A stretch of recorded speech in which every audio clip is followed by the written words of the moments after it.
10th of January, Rabbi Levitt, Gemora. Ready to go. Okie dokie. Let's see here.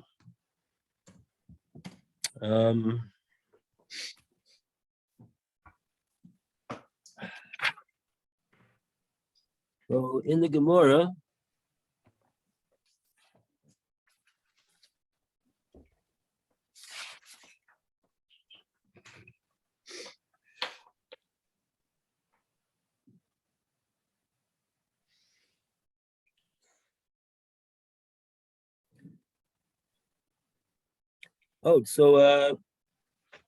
we're talking here. One of the things that we're talking here in the Gemara about was that the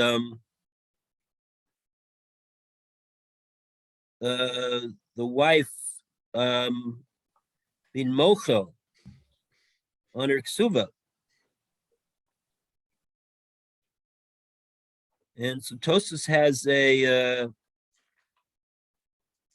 a few questions about this. How is it that the wife would be able to do that? Let's just I just want to get one the question and one answer that Tosfos says over here without getting stuck in this whole long Tosfos. Tosfos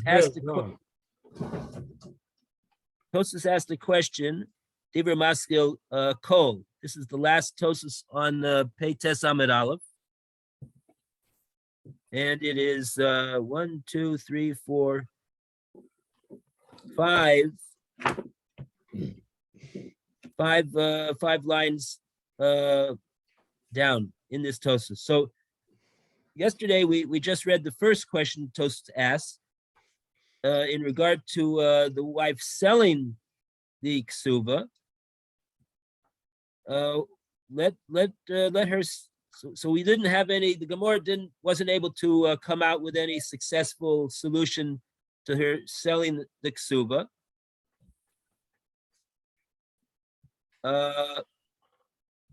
Largely because of the fact that Gemora said that she's going to be mochel the ksuva,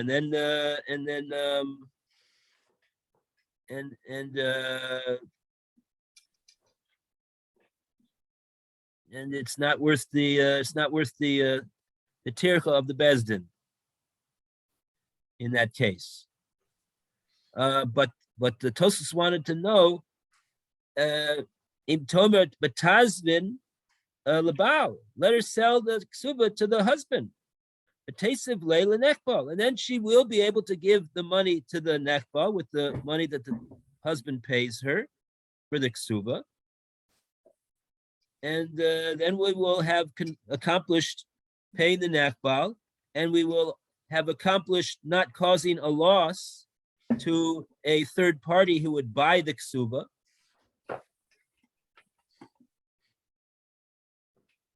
The husband is buying the ksuba,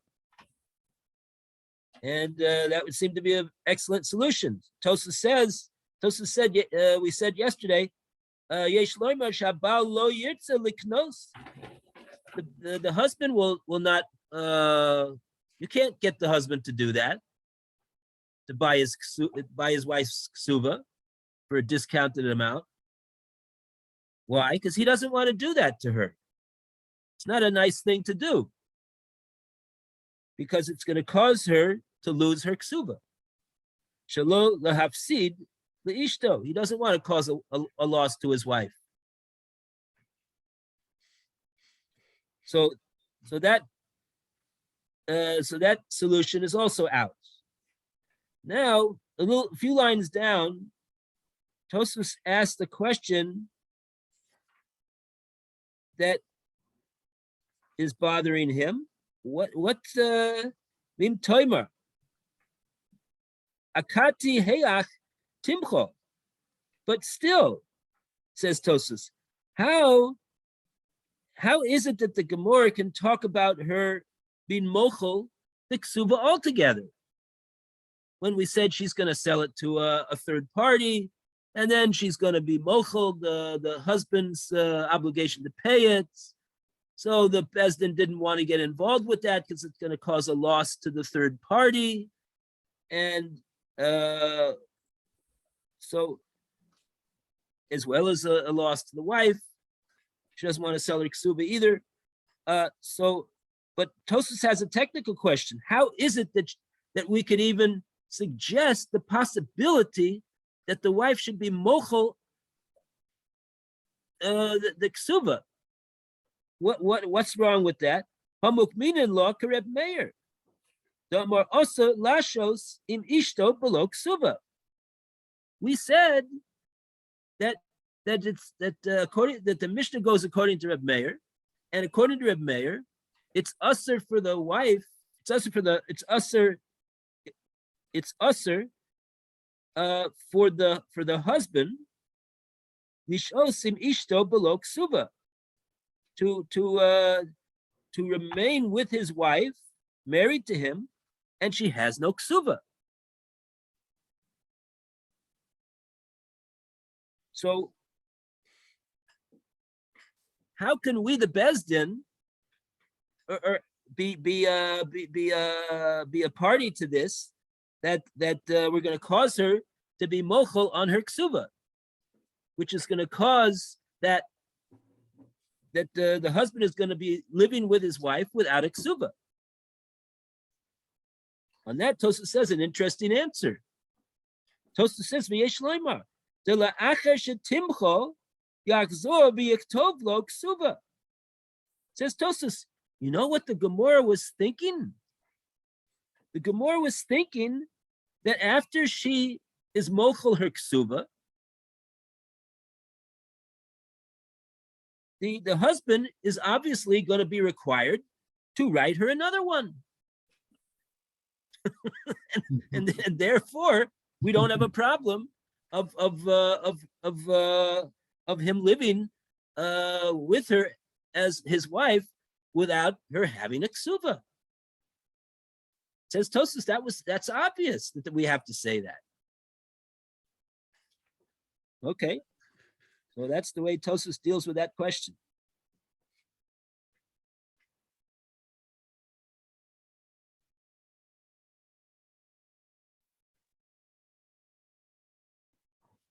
So in that case, the only one who loses out is the purchaser. Right. So that's what the Gemora said. Ultimately, granted that it's not going to be a problem that the wife has no ksuba, because says Tosfos, we're assuming that of course the husband is going to be required to write her another one, but we don't want to do this because it's going to cause a loss to the purchaser. So it's not worth it. It's not worth it.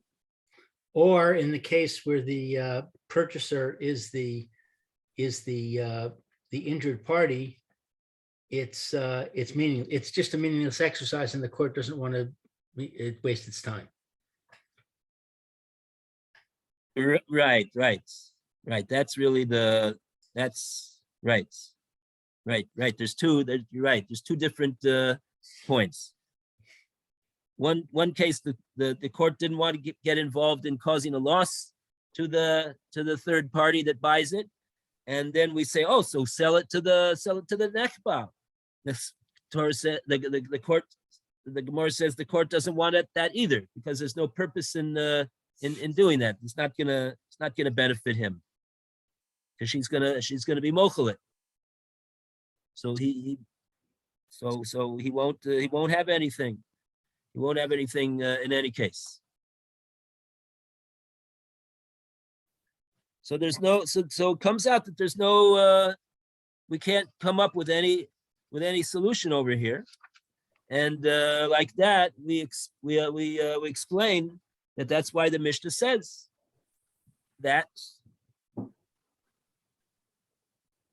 when the woman injures somebody, she's got no money to pay him. So that's a problem for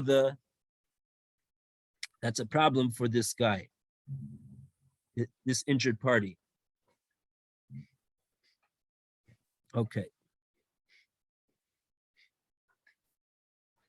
So now we go on.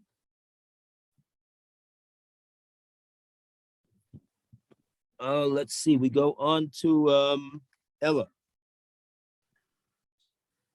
And we go that this is the Ella on Pei Tes Amid base.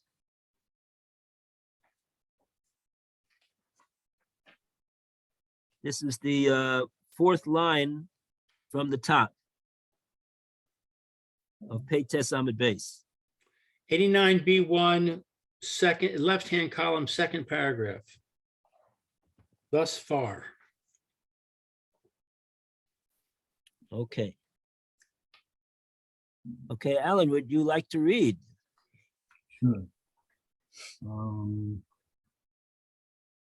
Thus far, we have discussed a case in which a married woman injured someone else. The Gemara now discusses a case in which the injured party was the husband. Ela Por the Sanya, but concerning that which was taught in a brisa, V'chein he she kov law law, and likewise, if she wounded her husband, lo hafa Caesar kasu wasor, she does not forfeit her kasuba, i.e., she is not made to surrender her kasuba to her husband in order to reimburse him for the injury. Why is this so? To Zav ni Noah, the how way soon more so but Tovor ha Noor Bahor ha Borlor, let her sell, i.e., assign her ketubah at a discounted amount to her husband for the injury. Law,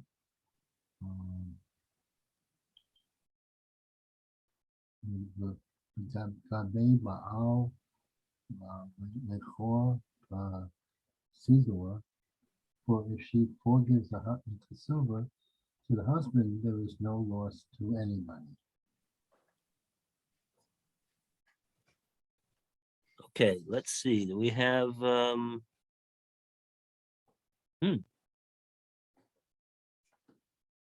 do not seem to have any Rashi over here. Okay, so let's just try to understand what the Gemara said here.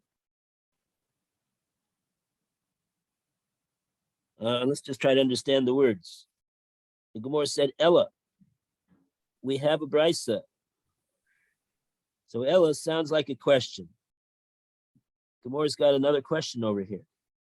Huh. And it says, look at this, that we have over here, the Sanya. It's a Tosefta. And similarly, he shechav lebabala. Let's say she injures her husband.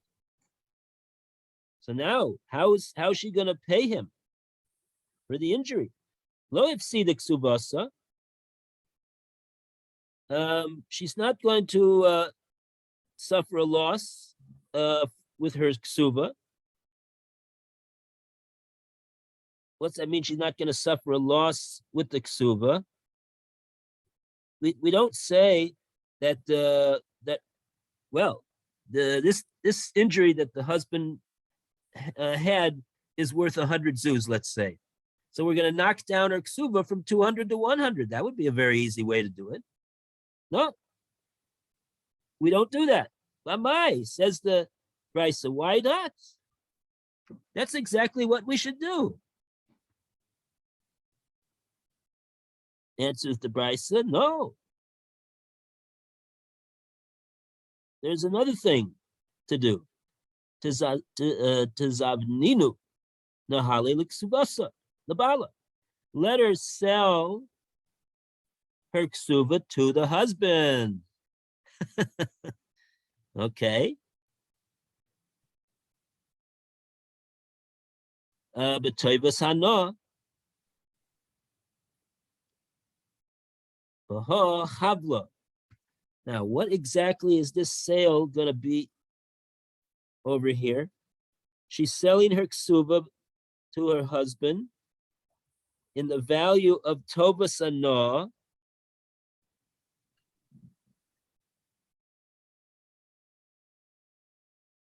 B'ha chavola.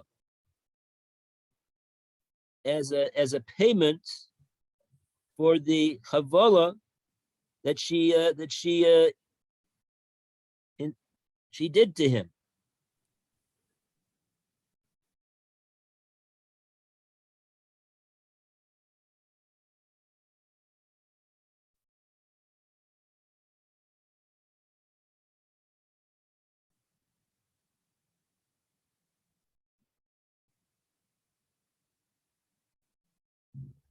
The e machla legabi baal like a pseda, and like that, if she's mochel the ksuba to the husband, like a pseva, there's no loss.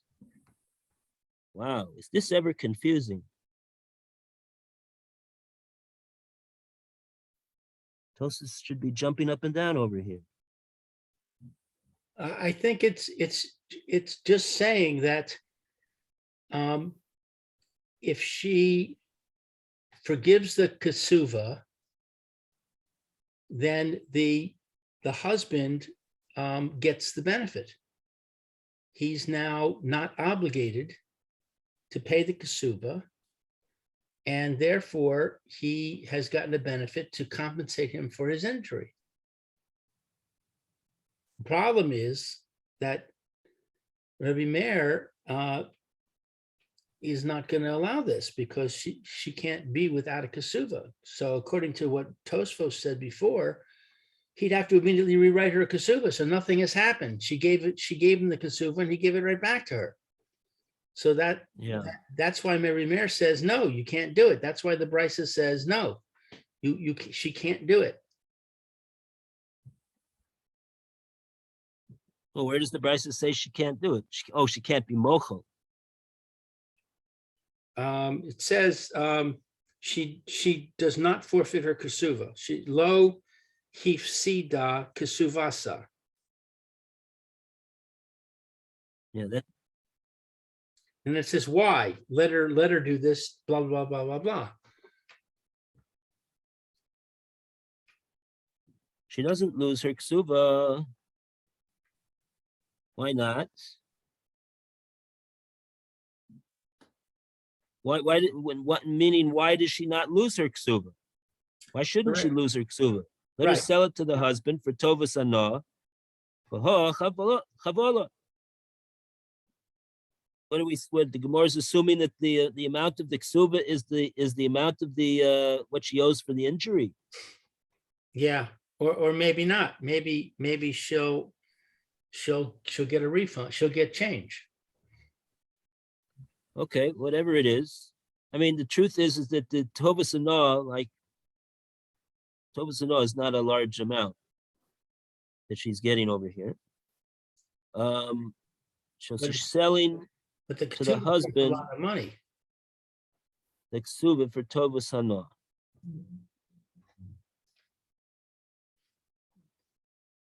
And when she does that, when she sells the ksuba to the husband, so that means really that the husband doesn't have to pay the ksuba anymore. He's the one who's receiving the proceeds for the ksuba. So it goes from the left pocket to the right pocket. Yeah, exactly. It's basically it's not a sale. I mean, it's not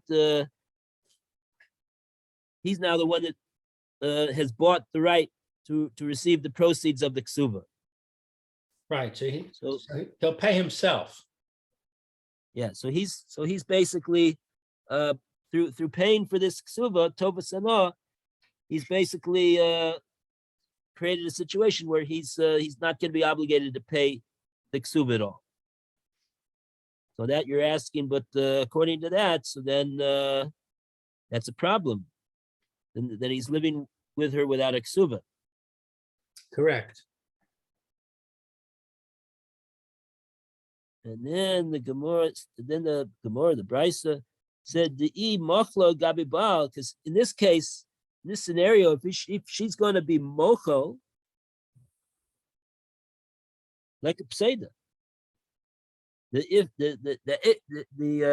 problem that we had in the other cases that she's going to be mocho to the one who sold the one who now has the right to receive the proceeds of the ksuba, she's going to be mochel her husband the obligation to pay the ksuba. We don't have that problem now anymore. Like a pseudo, there's no loss to anybody at this point. There's no third party who bought the ksuba and is expecting to get to have a chance at receiving the ksuba. It's the husband himself. Right. Okay. Oh, I see. So we see the Gemara is going to deal with this question about Rabbi Meir right now. Let's go right. That's maybe why. Okay. Let's see. Let's see further in the Gemara. Lou, you want to continue the reading? Ha, vadai Rabbi Meir.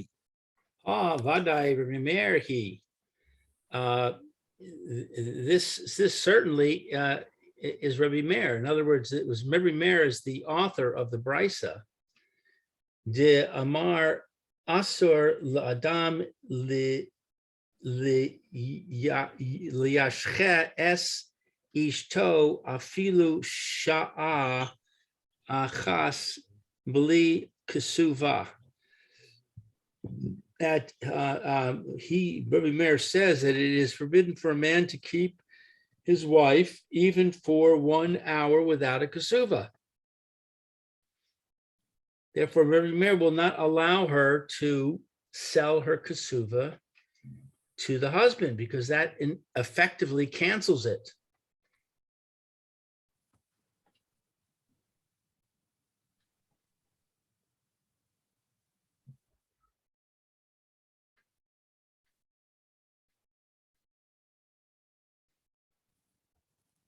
My timer.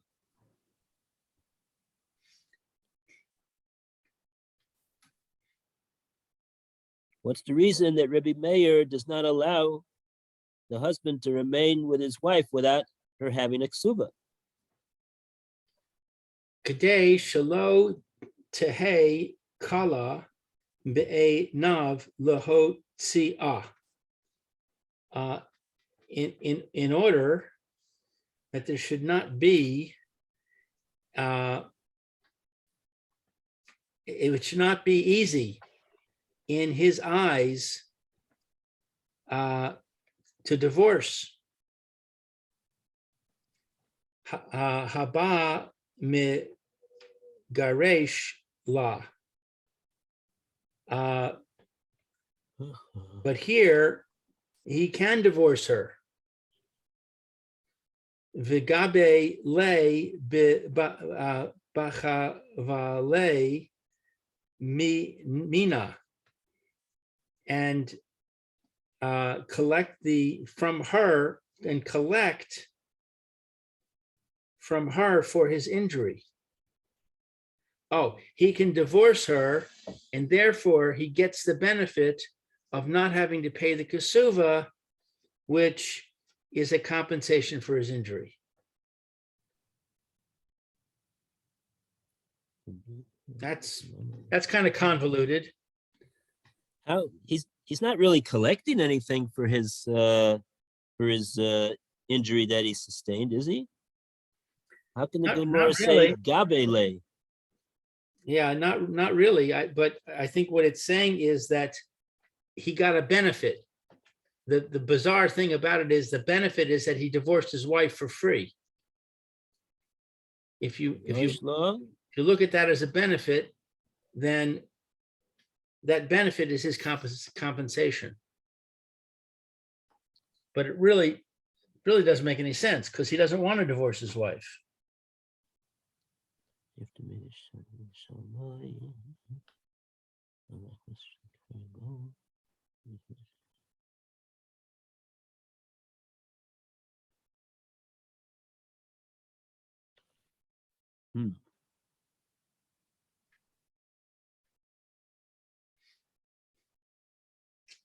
Well, we're going with the thinking of Rav Meir. We're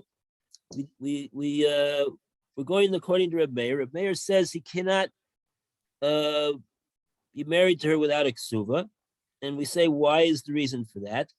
Because it's going to be too easy for him to divorce her at that point. And we're saying here in this situation, that's the problem here. He's going to be Megaresh, and he's in effect, I guess it means, in a certain way, since he's not going to have to pay the ksuba, that's going to be called like he collected for his injuries. Gabile b'chavle mino.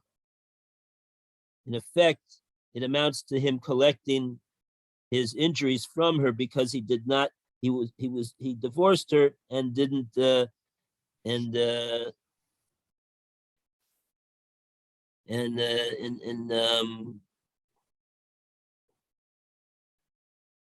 he didn't have to pay a ksuba, and seems like he didn't have to pay the ksuba. Gabile v'chavle mino.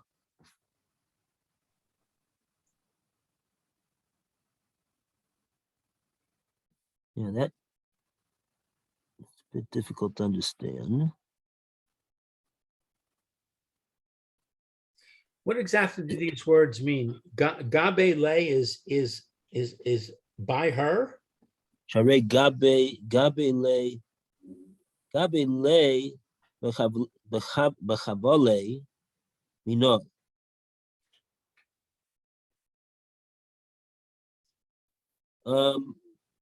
That gabe is to collect. Oh, Gabe b'chavole, he will collect his for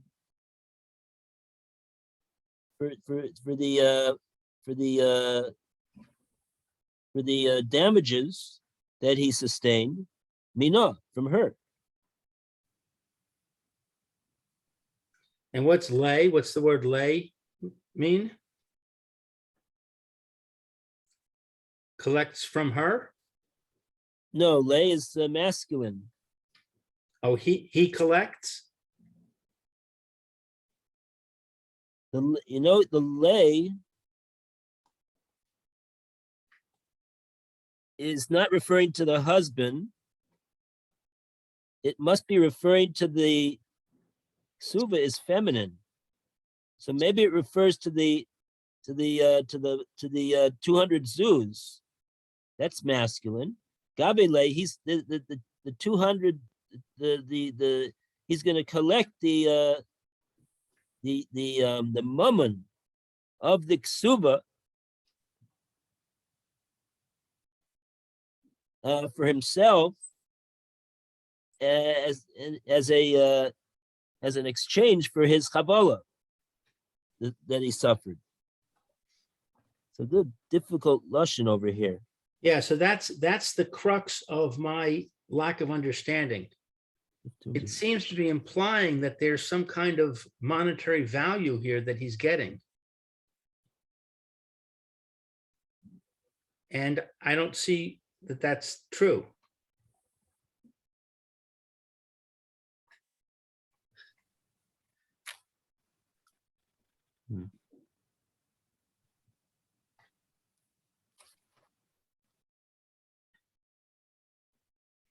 My English says, just like you read, my English says, and collect the kasuva from her for his injury.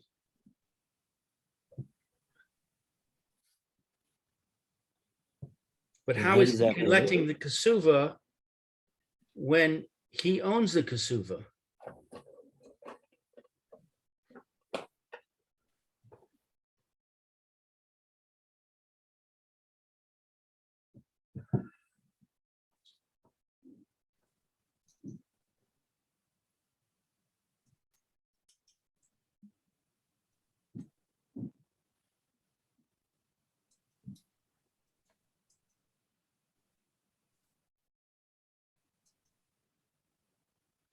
Yeah, it's not so easy to understand it.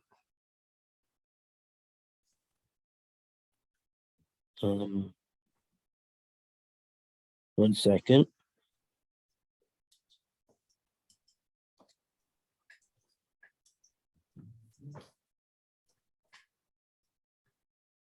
If terminated, Shamo.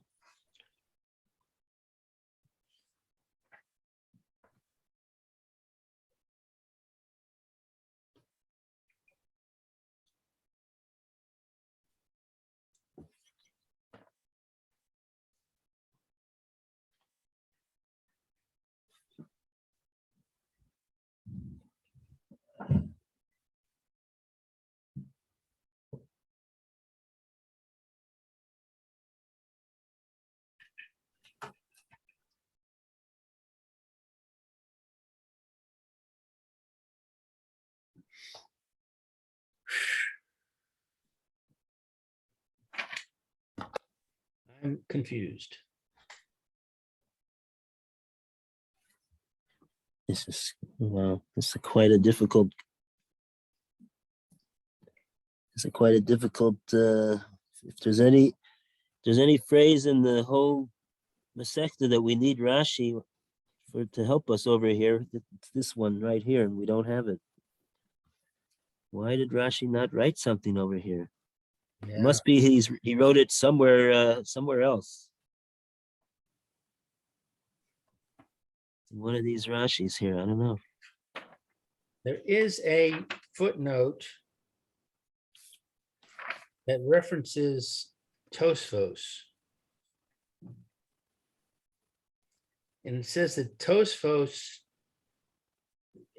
adds a new fact, which is that Rabbi Meir's principle doesn't apply where it's the wife's own fault.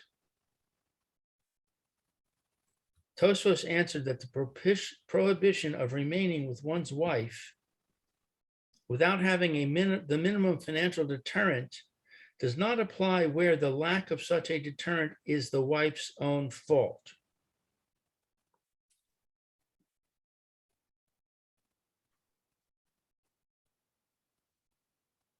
Why is it her fault? Because she injured him.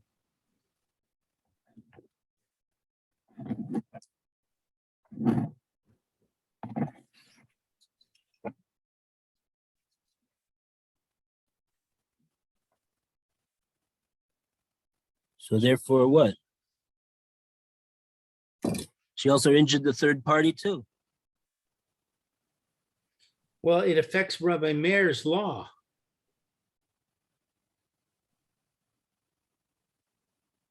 Oh, I see what you're saying. It's her own fault in the case of the third party. That's interesting. Yeah. What's the difference?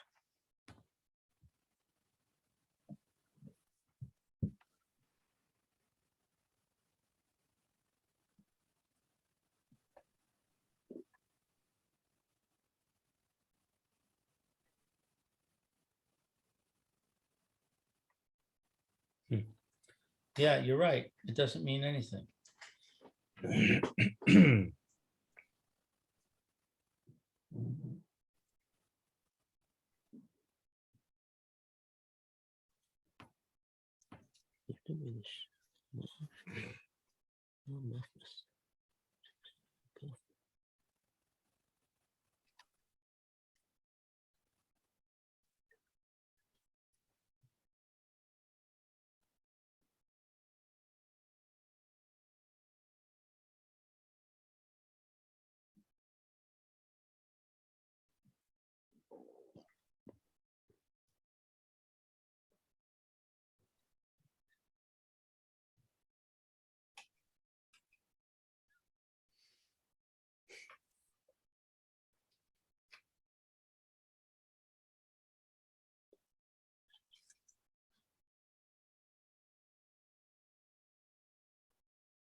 I don't even know what the Gemora means to say by this. The Gemora means to answer the question. Gemora asked the question. Now it would seem the Gemara is answering the question.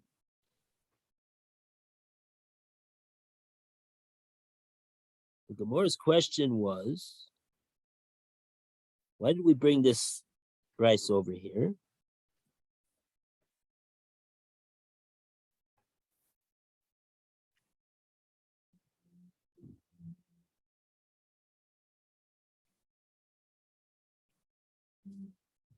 This is hidden. This is a mystery over here. Just a simple understanding of the Gemara is a mystery. What's the question the Gemara had? What's the answer the Gemara is answering? I don't know. What's the Art Scroll say over here? The question is when the Gemara said Ella. Okay, let me see if I can figure that out. Ella.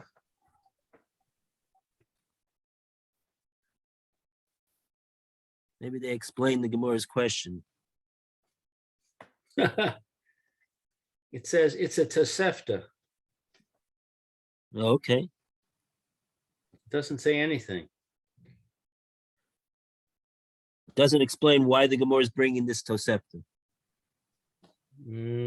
Well, let me read further here.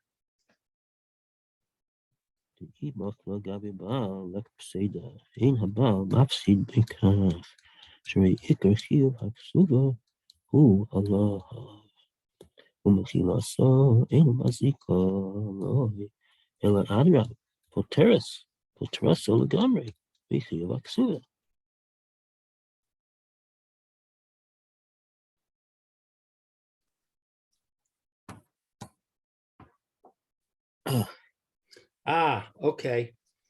It's saying that by making the husband the victim, we get rid of the problem that we had of her forgiving the kasuva. So it changes the case. Because the assignment poses no risk of financial loss to anyone. And it is purposeful. Before we said the assignment had no purpose because it wasn't going to accomplish anything and the court wasn't going to bother with it. And also we said that the court was not going to cause a loss to the third party.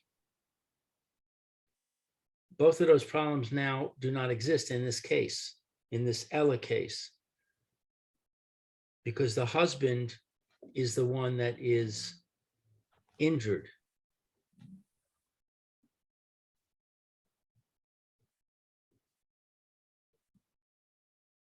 Yeah.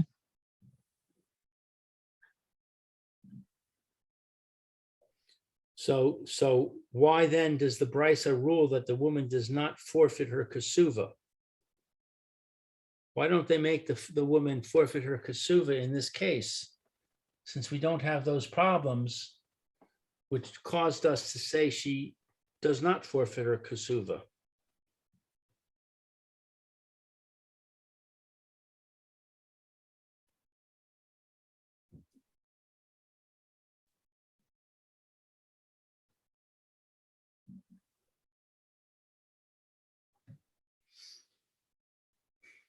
We said before that the woman's not obligated to sell her ksuva and pay the injured party because since she's going to certainly excuse the obligation of the husband to pay the ksuva,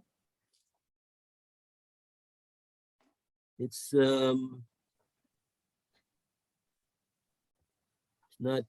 not worth it. We didn't want to cause a loss to the buyer of the ksuva, and in the case where she would sell it to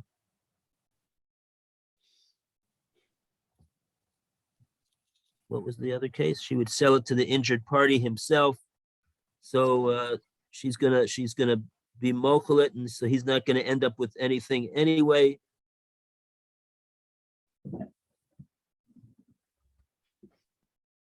Exactly. So both those problems vanish in this case.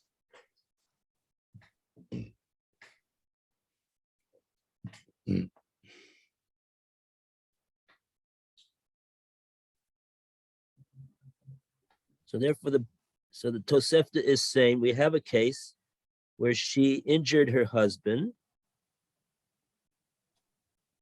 and the Tosefta says lo hefsida ksubasa. She's not going to lose. She's not going to lose her ksuba in this case. Maybe that's the end of the brisa. She's not going to lose her ksuba. She's not going to lose her ksuba. And we're pointing out, the Gemora says, why should she not lose it? Because in this case, we have an eitzah of her selling it to the husband.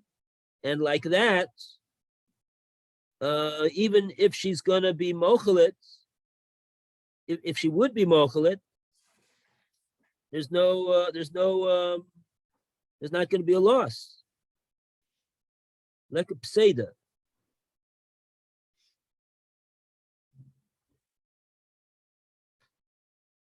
Her excusing the husband's obligation to pay the ksuba doesn't harm him at all. On the contrary, all it does is that it makes him exempt from having to pay the ksuba, Which was already exempt from having to pay it because she sold it to him. He bought the rights to receive the proceeds in any case. What we're saying is he doesn't have to move money from one pocket to the other pocket. Okay, so what's the point of this? What's the point of our Gemora bringing this Tosefta? You see that even in a case where there's no problem, there's no problem. I mean, you see that there's no problem in this case of her causing any loss to anyone as a result of excusing the husband's obligation to pay the ksuba. Nevertheless, even though there's no loss to anybody as a result of her excusing the ksuba, like we had in the other cases, nevertheless, the brisa says what? Can't do it. We don't lo hefsida ksubasa. We don't say to her that she doesn't lose her ksuba. She doesn't lose anything on her ksuba. The husband is not going to be compensated, and that's it. So what is the point of that? The question is that you see that the reason why we don't obligate the woman to lose any part of her ksuba in order to compensate the injured party has nothing whatever to do with the fallouts of her being mochel the obligation of paying the ksuba and causing a loss to a purchaser. Because here we have a case where that's not a problem at all, and nevertheless the Tosefta says the lo hefsida ksubasa, she doesn't lose anything from her ksuba. Exactly. So in other words, we're back to at this point. What the Gemora is saying is we're back to the drawing board. We don't really know why it is that she has no money to pay. We as far as we could see, she does have money to pay. She's got a ksuba over here, and there's not going to be any loss over here. And nevertheless, we don't require her to sell the ksuba. Lo hefsida ksuba. So that's the question the Gemara is asking over here. Right. And the answer is Okay. because of Rebbe Meir, and so then that's going to lead to the discussion of Rebbe Meir. We're going to dissect Rebbe Meir again and try and figure out how his principle applies in this case. Because in the last case when we did that, we came up with those two issues. Now, since those two issues don't exist in this case, we've got to once again analyze Rabbi Meir and figure out why he still says what he says. Okay, very good. And we'll continue tomorrow with that analysis. Amen. Thank you, Bezrat Rabbi. Hashem. Very good. Thank you. Okay. Good session.